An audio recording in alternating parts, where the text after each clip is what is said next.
Brilliant. So let's start. It is 6:01. So happy Thursday evening, everyone, in spring. And I've got my lovely little bulbs over here as well with me.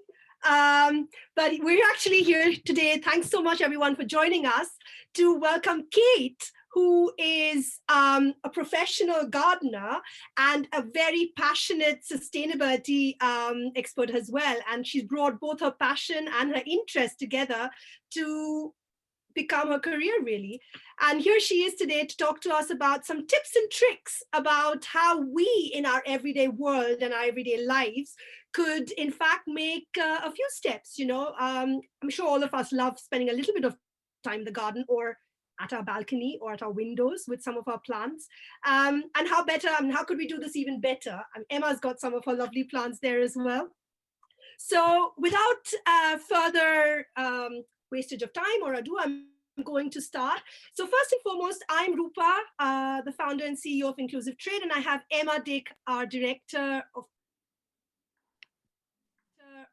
Inclusive Trade as well with us here, and of course, lovely Kate. So first and foremost, just very briefly, why are we here talking about this today?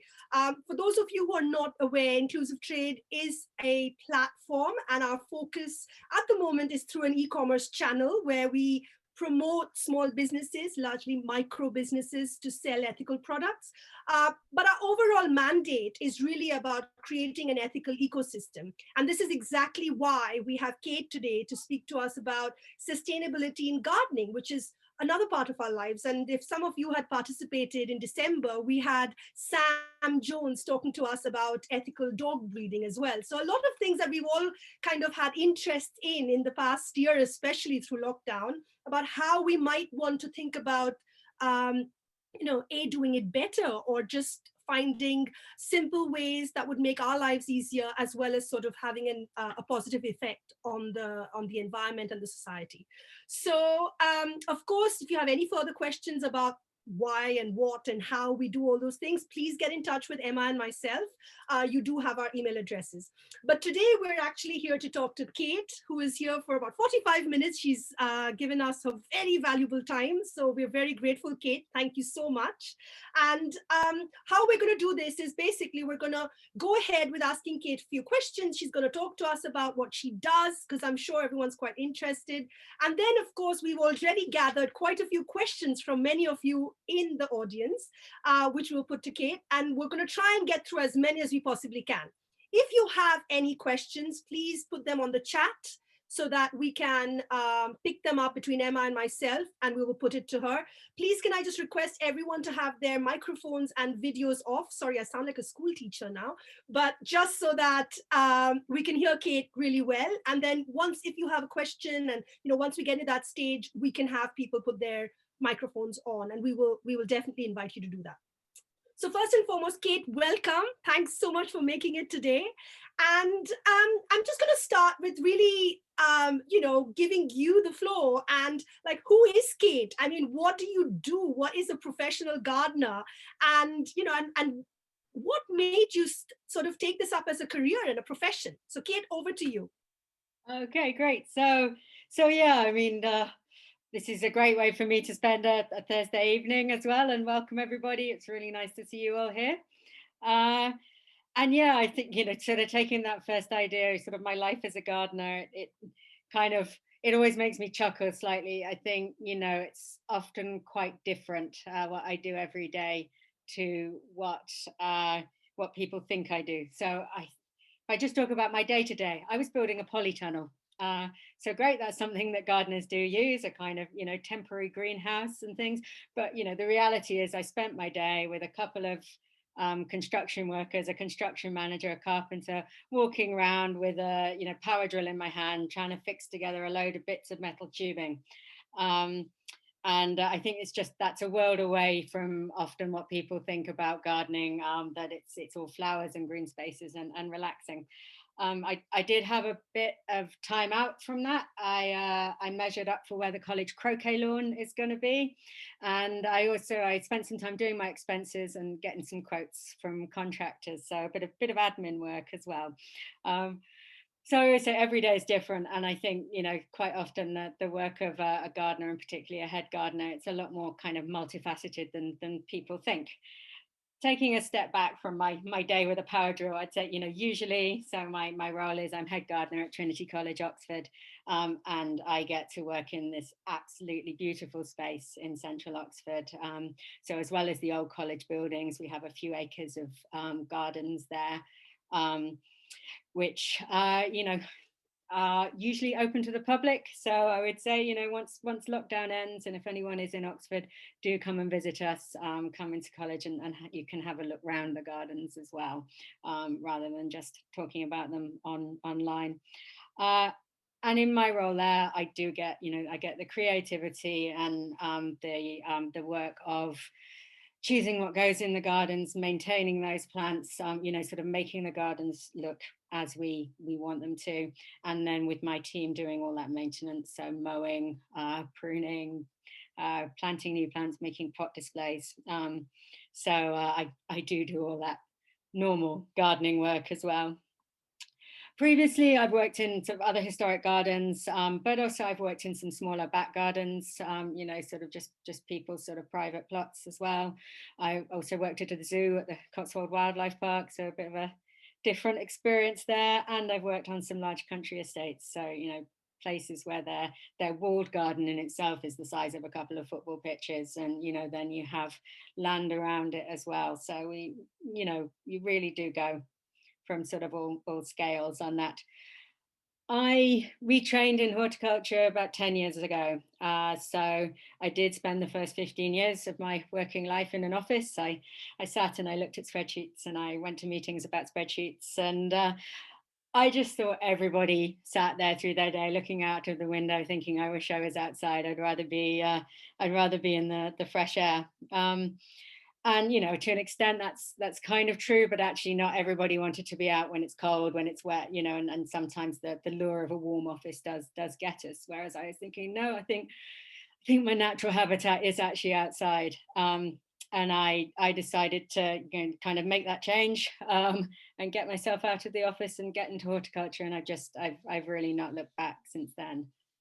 So then, Kate, tell us what, just as an example, and then Emma, I'm going to hand over to you. But Kate, as an example, what does your day look like? I know you said you go around sort of with a power tool in your hand, and you do sort of fixing of pipes and stuff. But you also get to do some really exciting things about like working with special plants, or do you advise people on what might be the way forward and things like that? Or can you tell us a little bit more about what a day looks like when you walk into work, literally? Yeah, sure. So for me at the moment, and part of the thing with gardening is we start pretty early. I mean, it's not in this current job ridiculously early, but we're there from 8 o'clock every day, and we really do. We make the use of the working day as when it's light, the seasons, etc. And so it will start with that. It will start usually with actually a bit of a tidy up of the gardens and around college. So just trying to make sure if anything's gone wrong in terms of the plants, that we know about it and to fix it. But then exactly, the day can be very varied. We can be dealing with a lot of different plants. So this polytunnel I'm building at the moment, that's because we're housing some plants which are they're not hardy plants, so they will go out in the summer and be in the gardens, but over winter they need some protection, so just like plants on your windowsill might as well. I've got some behind me. So yeah, we're building a new space to keep some tropical plants like cannas, some plants which are just growing on at the moment like dahlias, which are currently they're in pots rather than out in the ground for us, and we're just sort of starting to tend those, get those ready for when we're free of frosts a bit later in the year, and we can start to plant those. We've also just started mowing. So the lawns are all starting to grow, and well, it's an ongoing thing I have now with this new job I'm in. I've only been in my role a couple of months, to talk about what we might do in terms of the lawns, whether they're the right sort of thing. within the college, but at the moment we have quite a lot of lawn space, and that means we have to go out there and keep cutting the grass. It's amazing, Kate. You're so inspiring. I mean, as you maybe know, I'm such a terrible gardener myself. So it's wonderful to hear your perspective on this, and I'm hoping to learn lots of tips from you this evening. As you know, inclusive trade, we really care about gender and gender and how that relates to sustainable ecosystems. There's been a lot of our work on that. Can you tell me, how does gender relate to gardening? What's it like being a female gardener? Have you come across any obstacles or any problems in that respect? It's a really interesting question, and it's one that I spend quite a lot of time pondering as well. I don't know if that's directly related to my experiences or just to do with me as a person and the sort of self-reflection. I think I sort of think through from my start in gardening and through to where I am now, and.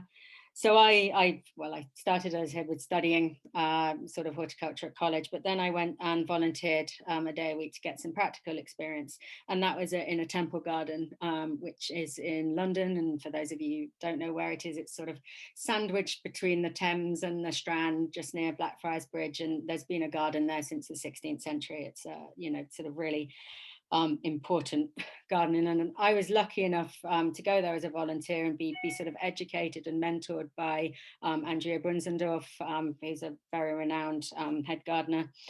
And, she gave me an awful lot in terms of, the precision in gardening, the possibilities if you looked after your plants well, and what you could actually achieve with a garden. And she also really instilled for me for the first time in a workplace how much kind of passion and emotion can actually inform your work and be this really positive influence on it.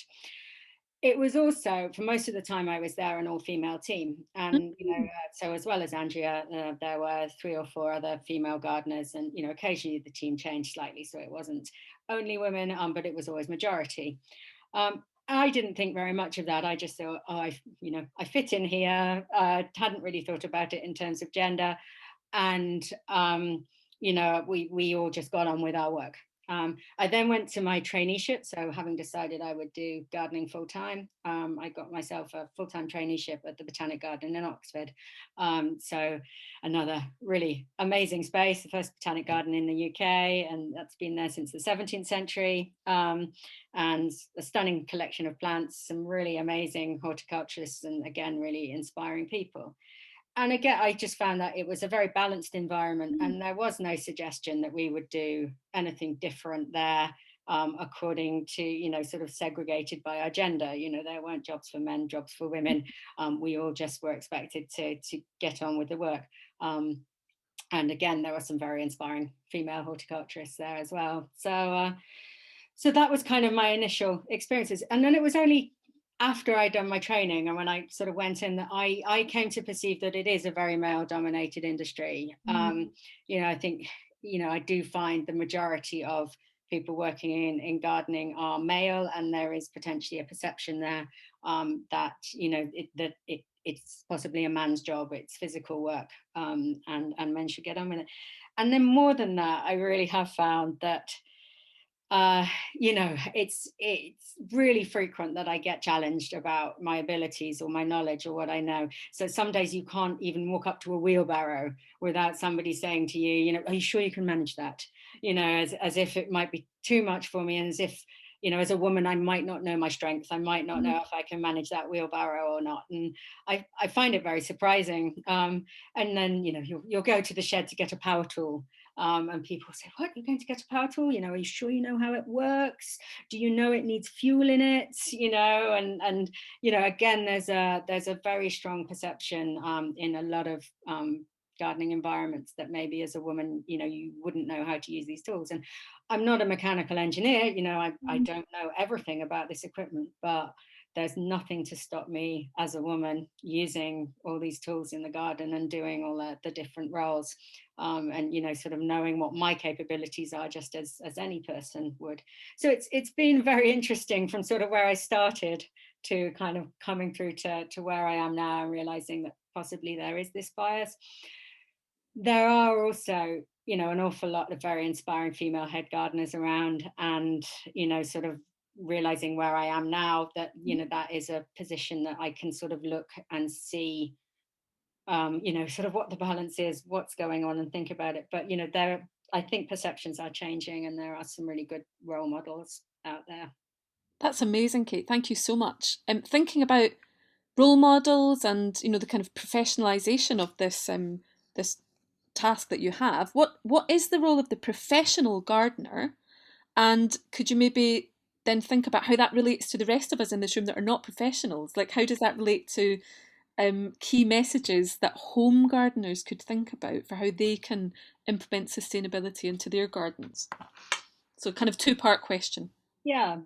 So I mean, I really would say, you know, professional gardener is anybody who is working in gardening and horticulture and being paid for it. You know, I wouldn't start to make distinctions between, you know, who's had better training or who's come a different route. So there are amateurs who, you know, have a wealth of skills and experience, and who end up then being paid to work in other people's gardens, to work in garden centres and nurseries, and, you know, they you know, are just as sort of valid in the industry, and, you know, they are sort of professionals as well. There is, you know, this other route where you can do theoretical and practical training, and, you know, there's a 3-year diploma at Kew Gardens you can do if you want to sort of learn really, you know, the fine skills of horticulture. So you can become a very, you know, educated gardener as well. I find it's really nice to have a mix in the work environment, and horticulture as a whole, it's a very varied industry as well. So, you know, as well as gardeners who work in gardens, you know, there are people who grow plants, who sell plants, and a whole host of other specialist roles too. So the baseline is quite broad.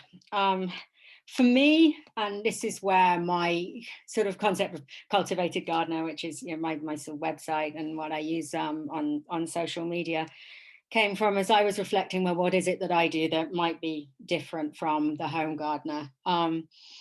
And it just occurred to me, well, it's more than just putting in the plants and watching them grow. You know, there's something there about taking that responsibility for the plants that you're growing, and making sure that they're well cared for.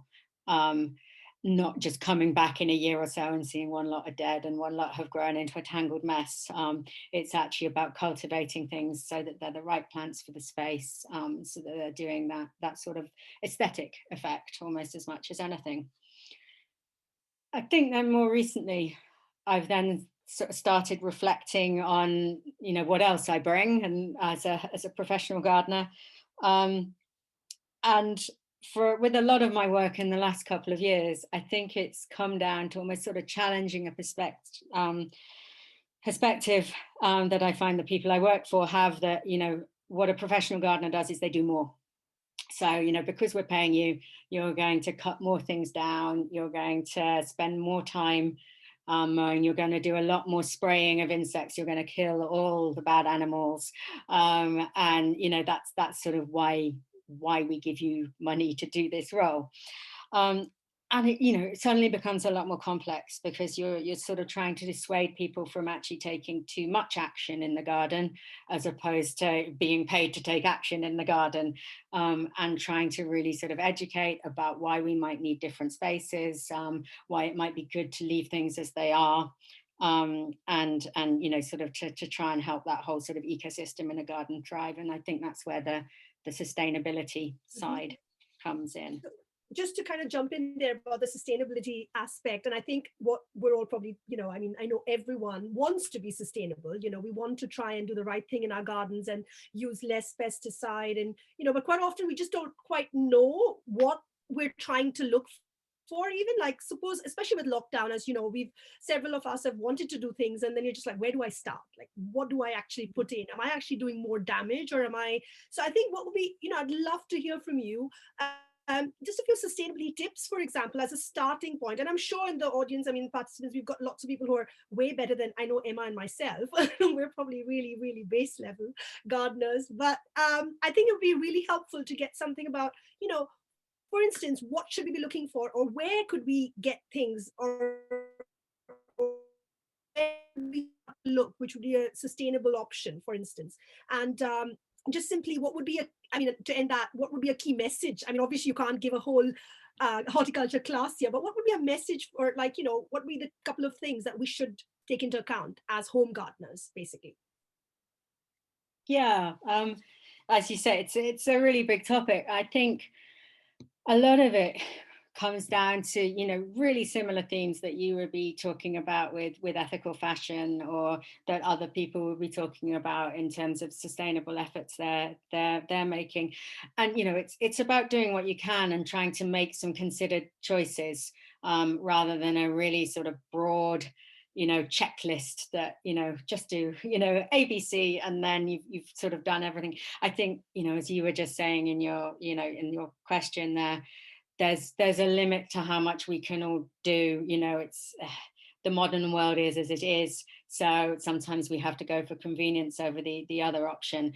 But if you can make some small steps and some small changes, that's often your way in to doing things a little bit differently. And that goes for the garden just as it goes for other areas.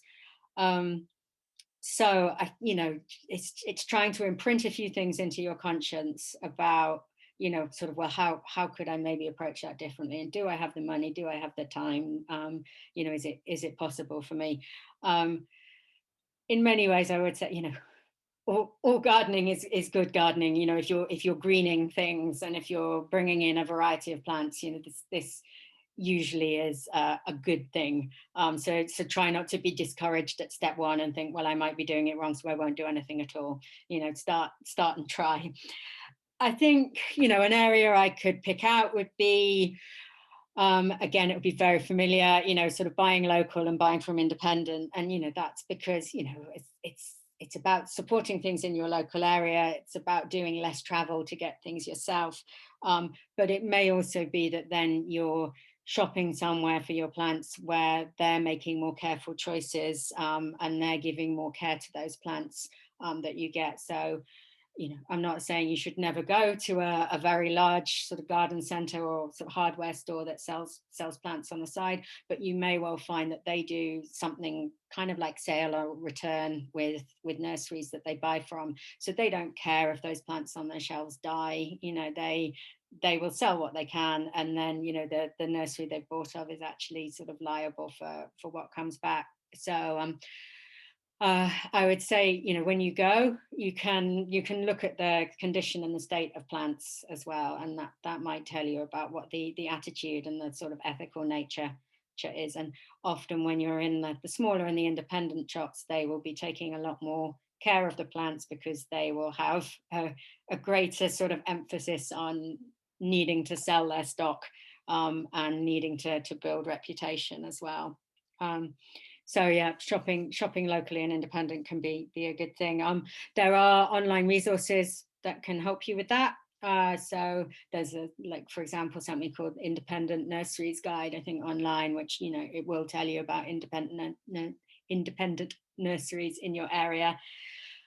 I think also just going into your shops locally that you're seeing selling plants, and just talk to them, ask them where their plants are from, ask them if they grow them themselves, and talk a little bit about your requirements and what you want, and just the same as anywhere, get that feeling if they're giving you good advice or not, and if they seem to know what they're selling and why.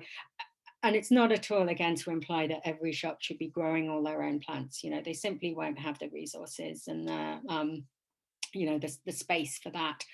It's a perfectly normal thing for somewhere to buy plants in and buy them in from abroad.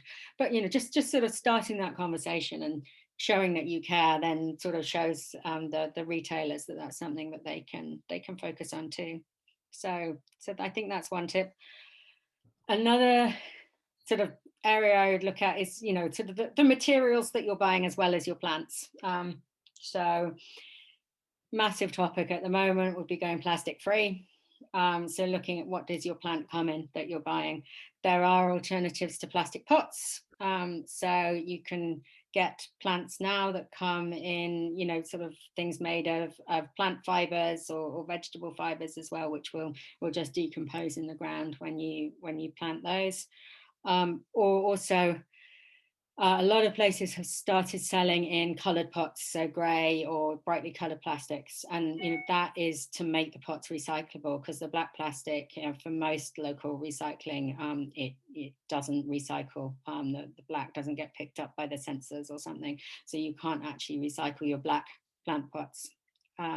So if you can't buy something that's not in plastic, try to look for something maybe in a coloured pot, and you might have more chance of recycling that.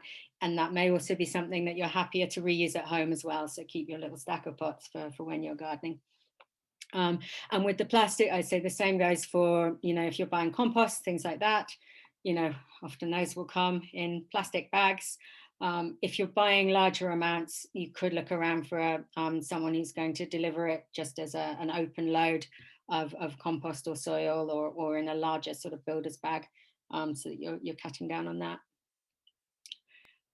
The other thing to try and cut out on, do shout in if you want me to sort of vary No, I'm just thinking of all the things I should not be doing. It's the guilt part of the talk. Yeah. The other big thing I would say for sort of materials in the horticulture industry at the moment is about peat. So peat is a natural resource that we have for kind of a century now been adding to our gardens, as if sort of taking a natural resource from one place and putting it in another place is somehow going to enhance the garden. And peatlands are actually a really important part of the planet. They're wildlife and plant habitats in themselves, and they also kind of act as a carbon sink. So it's actually really important to preserve peat wetlands. And we don't need it in our gardens. It's a sort of misconception from about sort of 60 years ago that somehow peat is necessary for plants. And actually all it was found to be this really convenient substance that plants will grow in, that's very light. So it's lighter than carrying around a load of topsoil. It wets very easily, so your plants can get lots of moisture from it.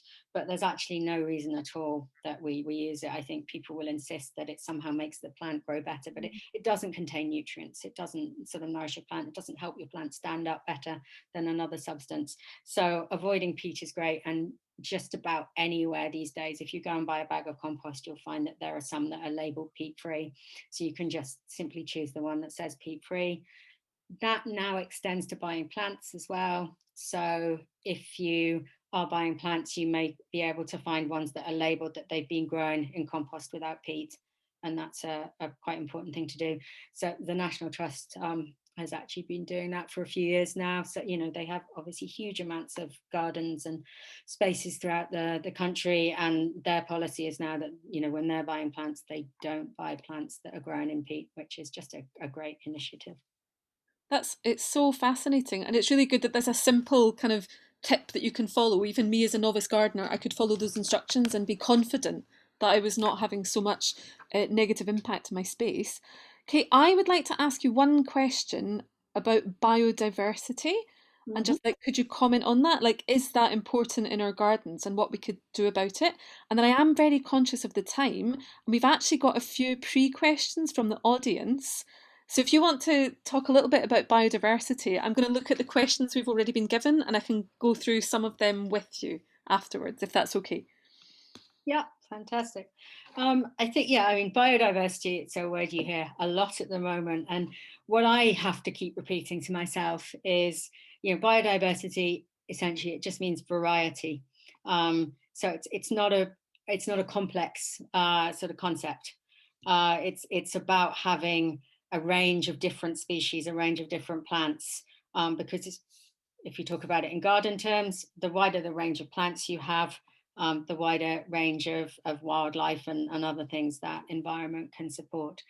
So that is essentially why we talk about biodiversity being important to nature, because it means we support a lot more with the land that we have. I mentioned sort of near the beginning, I was talking about lawns and mowing and the conversations I was having. And that's because, lawns are something we're very sort of tied to, particularly in the UK, as an important part of our gardens.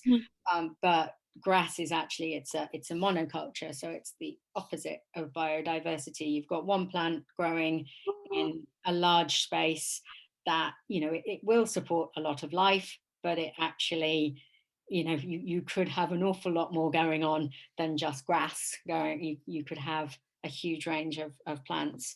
So that's often why I talk about lawns and why I seem like I might dislike lawns.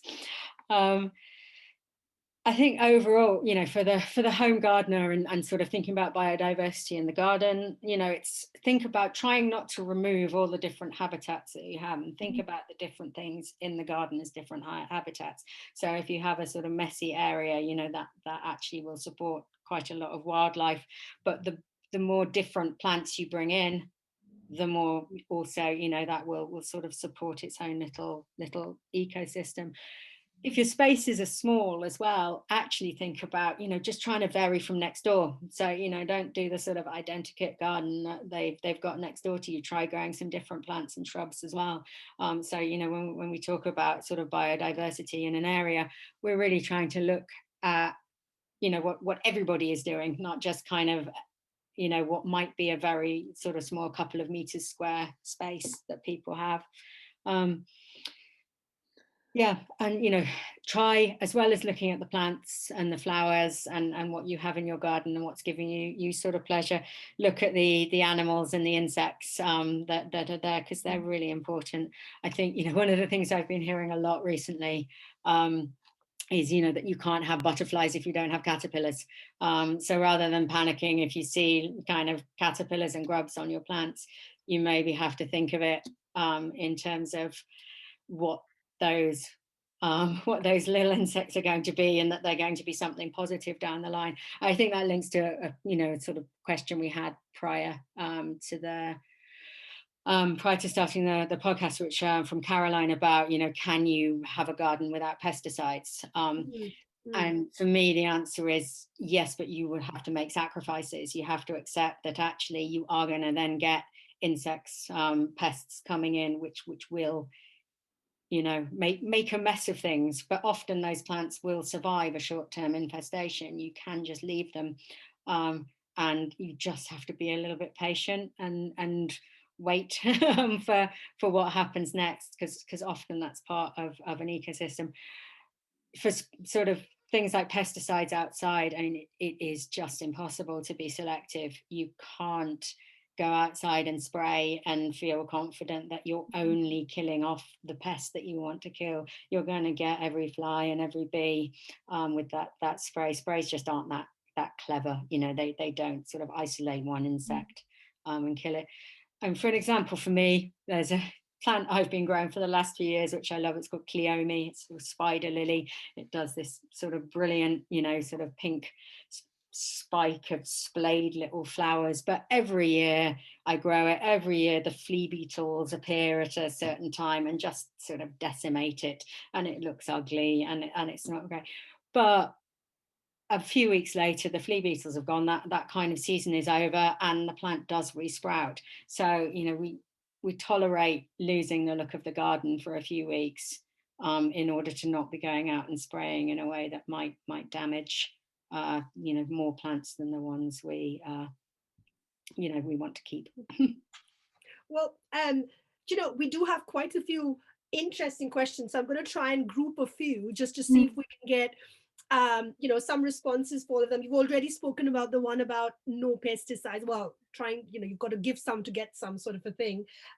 What about, so there are lots of questions actually about home gardening, or sort of balconies, and sort of having very small spaces.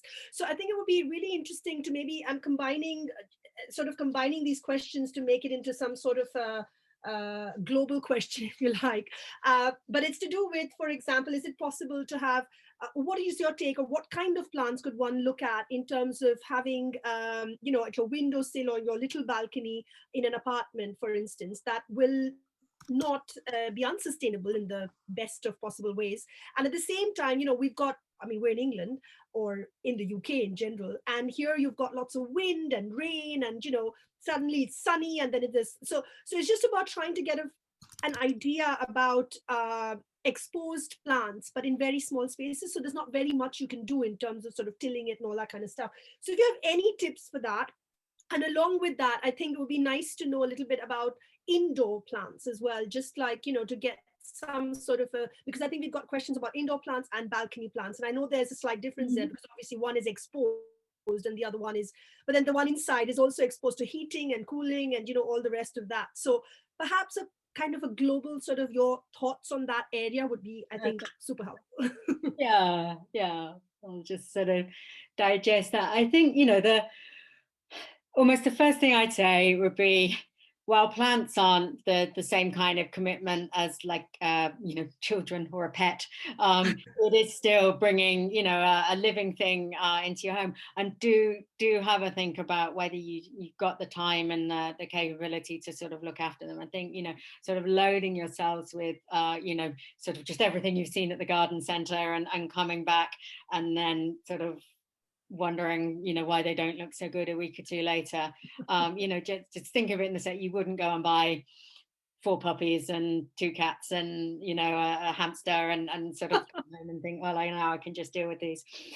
So yeah, think about the time and the resources you've got to sort of put into your garden, and then try and use that to inform your sort of choices about what you're going to get and what kind of scale you're going to go to with your with either your houseplants or your balcony.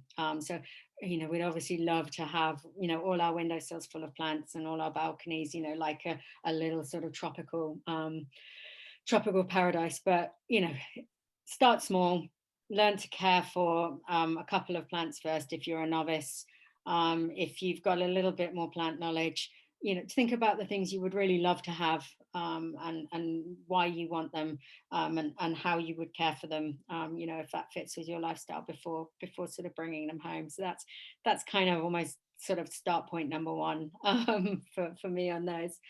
I think sort of looking outside, let's sort of hook it a bit to the biodiversity and this sort of idea of, well, what are we trying to kind of achieve out there, and both for the aesthetic and also for animal life, as much as you can do to almost sort of extend your season of what you've got in your pots and planters, is a good thing for both what you're looking at and for the insects, for the pollinators as well.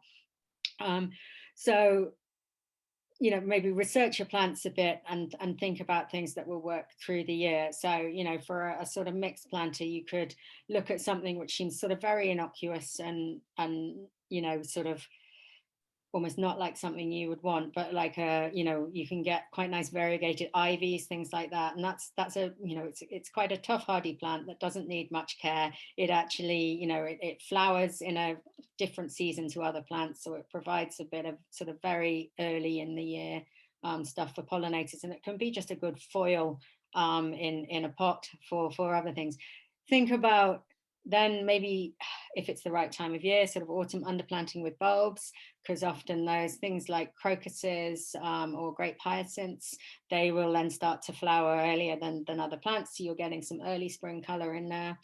And then you can start to tuck in some of the sort of flashier, brighter stuff that might be what you just pick up when you're going through the supermarket or popping to a garden center, and just getting a few things, either sort of like primroses or wallflowers if it's earlier in the season, or sort of I don't know, cosmos, or some sort of daisies, that kind of thing later in the year, dahlias, which could then sort of add a bit of color. So try and think about variety and going through the year.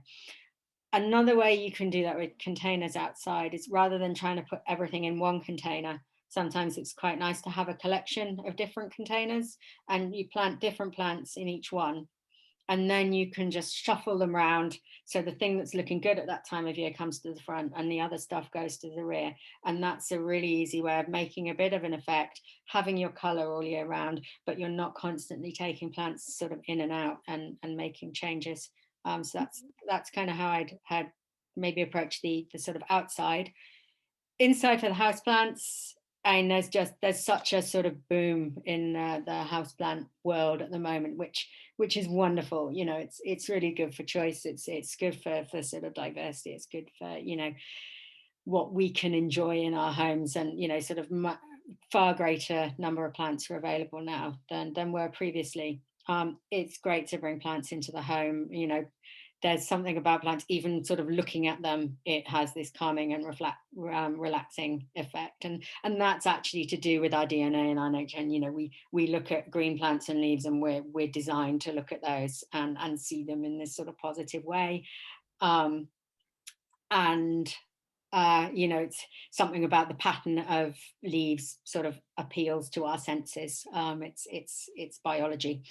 So great. Kate, I'm going to jump in and ask you something there, just because about the inside plant. We've actually just got another question come in right now about, I think it's from Manuela, and she says, also with a cat in the house, talking about indoor plants, I mean, having them in the house, is there anything that you could suggest for plants or palms inside the house which are not toxic to cats, or for that matter, I suppose, other species? Or what should we be looking out for, maybe? Because there's some other questions related to pets as well. So maybe about the house plant, it'd be nice to get like a bit of a tip on what do we need to look out for if we're getting... Yeah, I mean, so it's a difficult question. I can't really give blanket advice about what may or may not be toxic to an animal, or how a particular animal is going to sort of react when it comes into the home. I think I would say with plants, just almost, regard them like you would with any other substance you're bringing into the home with your cat. So, if you were bringing home a new cleaning product or something like that, you might think, well, actually, is this safe for my pet? So think about it, and you can always, look it up online to see if there is any information about its toxicity. Quite a good reputable source of advice for that might be the RHS website. And then I know a lot of the animal welfare sort of societies will do lists of sort of things that are toxic to different pets. So you might want to check on there.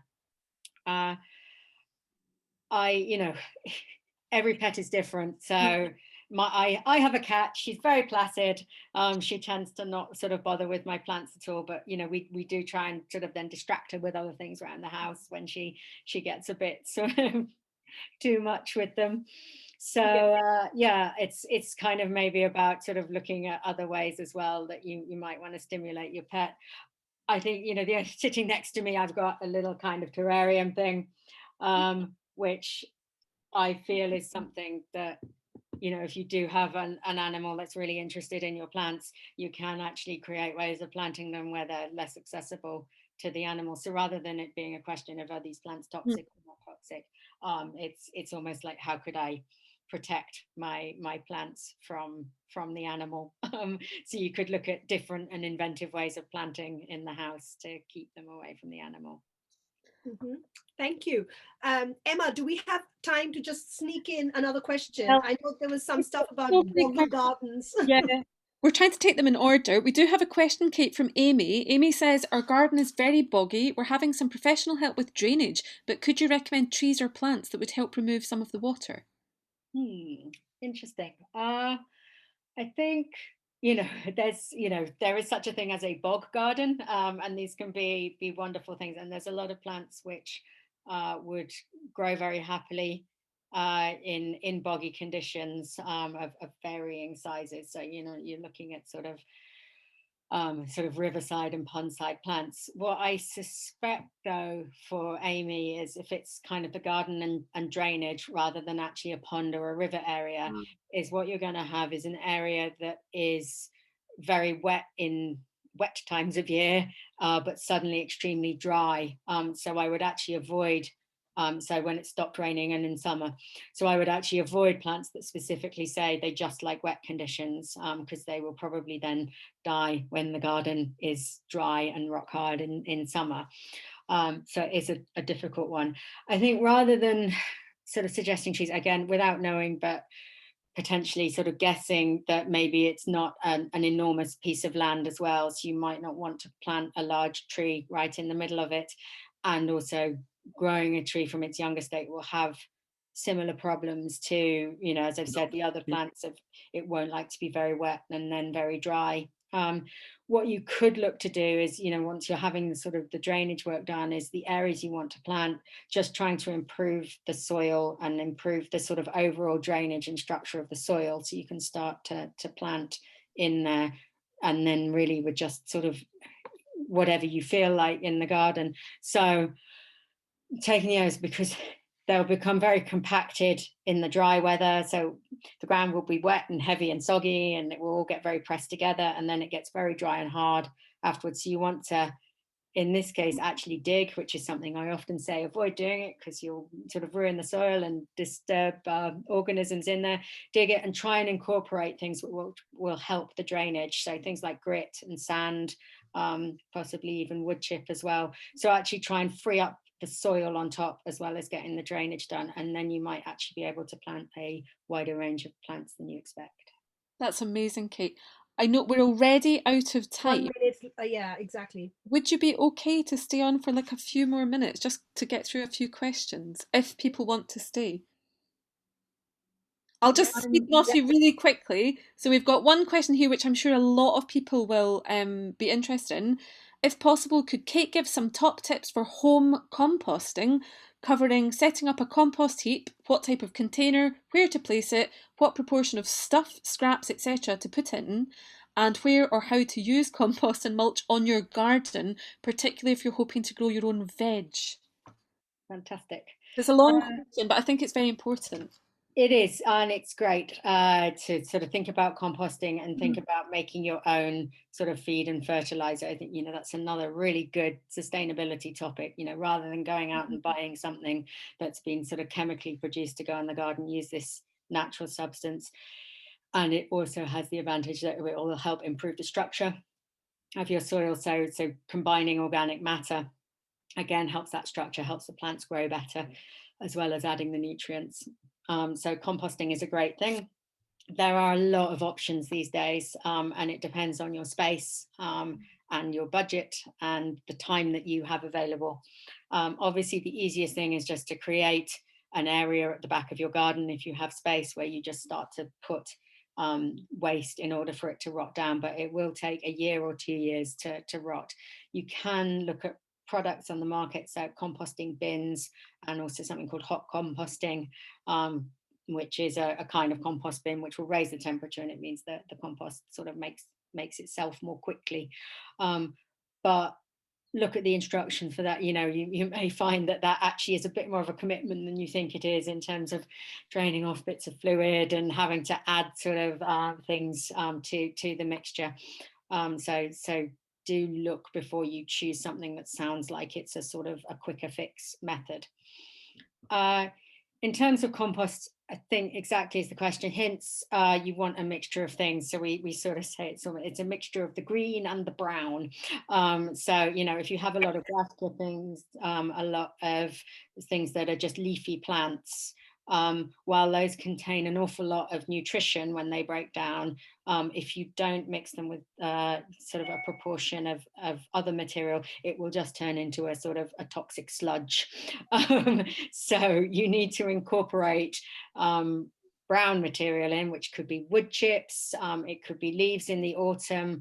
It also can be cardboard, and this is a great way of using some of your packaging that you might have, if particularly during lockdown, lots of online shopping.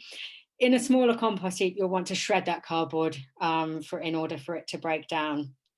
If you've got a particularly large one, you could just get away with putting sort of sheets of cardboard in, but actually it's a really useful addition, because it will just help keep the structure and keep a balance in there, and prevent you getting a kind of toxic sludge. Wait till everything's really broken down well before you use it, so it should look like a nice rich soil basically when it's ready to use. Don't use it before then, because it will actually have a negative effect on the soil. And I would recommend using it in spring or in autumn. So if you use it when the ground's frozen, it's not going to have much impact. If you use it when the ground's really dry, it's not going to have much impact. And just put a nice thick layer on, put it around the plants rather than right on top of them, and then you let the worms do their work, and the snails and the slugs and everything in the soil, and they should start to incorporate that into the soil, and it frees it frees up lots of things, and so it frees up air pockets, it provides nutrients, and it's a really great way of looking after your garden. That's fantastic, Great. Kate. Thank you Thank so you. much. We still have one question saying if there's one message. I know we've talked so much about biodiversity. I think people are still kind of really taking on to this. What would be maybe one message for everyone regarding doing a bit for biodiversity? You did say mix the plants up. Would you have some suggestions for companion plants? I think there was a question a bit earlier on about that as well, in terms of what would it be to kind of have this diversity, just like maybe a tiny message before we wind up. I think, you know, start to research, educate yourselves about it, and there are some really great designs and designers out there, and that's the best way to learn, I think, is sort of visual and sort of reading. So yes, you know, start to mix up your plants in your own garden, buy things that are a bit different, think about habitats, but actually, you know, just sort of get onto Google, and start looking at biodiversity, and plantings. So people like so Nigel Hitchmore, James Hitchmore, sorry, Nigel Dunnett, who have designed so things like the Olympic Park plantings, the Barbican, if you're in London, and then if you're in Oxford, there's something called the Merton Borders at the Botanic Garden. And go and have a look at the plantings there and what they actually constitute. And it's a surprising difference, I think, to the normal sort of border planting of a garden, and as well as looking at a huge different range of species that sort of self-perpetuate, which is really important. I think, you know, you're also looking at plants that might need a bit less watering, which is another sort of really key theme as well. So yeah, start to get interested and get into it, and look for visual references and gardens you can visit that specialize in biodiversity. I think what we would love to do maybe is to send everybody maybe a little kind of a list of some of your recommended sites and things that you just sort of mentioned right now. Not to say that those are the only ones. Obviously, there's a lot, but just stuff that you know is nice for us to sort of start looking at. Maybe we'll just email everyone as an end at the end of the thing, where we just sort of send a few references, perhaps tomorrow or something. Then I think we can all kind of look at how we can get inspired. I've down some notes. Lovely. Absolutely. Well, listen, I think it's been so wonderful, Kate, that you've been able to spend a little bit of time with us. Your days are so long normally, and just the idea of you having to sit here and then talk about all of that with us. Thank you very, very much, really, Kate, and greatly appreciate this. Thank you, everyone, for joining us today. I would just invite everyone, if you want to put your, not your mics, but your videos on, just to wave by, or you're very welcome to put on your video. Please don't put your mics on, otherwise we're going to have like a complete nightmare going on with lots of noise. But you're welcome to have your videos on just for the last couple of seconds to say hi or bye. And once again, Kate, thank you so much for making it today, and thank you to everyone who's joined us from around the world. So thank you very much. And we will be writing back to you with those resources that Kate has happily agreed to share with all of us. And not to mention, she has her own blog site, which is called the Cultivated Gardener, which I think is a very rich resource. So I'm definitely going to have a go. And if I can, I'm sure anybody can. So with that, thank you very much again for spending Thursday evening with us. Enjoy the rest of spring and summer, and hopefully we'll all have wonderful gardens. Thank you, Kate. Thank you, Kate, so much. Thank you, everybody. Bye. Thank you. Bye. Bye.